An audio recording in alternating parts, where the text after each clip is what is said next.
овластување на начин на кој што рековте дека ќе продолжиме да работиме после 18 часот, да ја продолжите седмицата. Ама буквално никако. И затоа ќе ве замолам да ми дадете по кој член и врз основа на што вие ја прекинувате седмицата.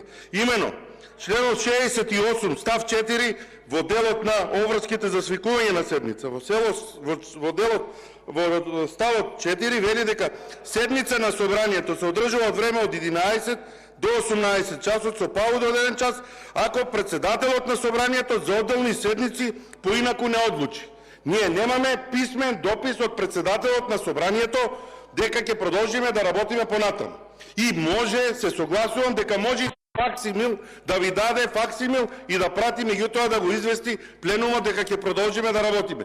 Вака, нити имате надлежност, нити имате овластување ова да го правите. Ова е класично кршење на деловникот од ваша страна, затоа што ако мислите дека сте председател, ги имате сите ингеренции, се лажете.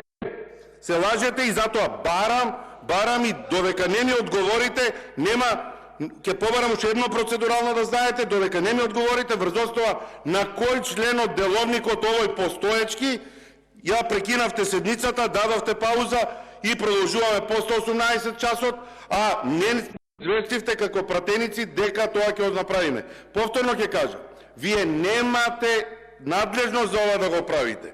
Членот 62 точно кажува кои се обврски на подпредседателите. Меѓу другото, вели, председателот на собранието со подпредседателите се грижи за остварување на правата на пратениците, за обезбедување услови за нивна работа. Ја планира динамиката на седницата на собранието.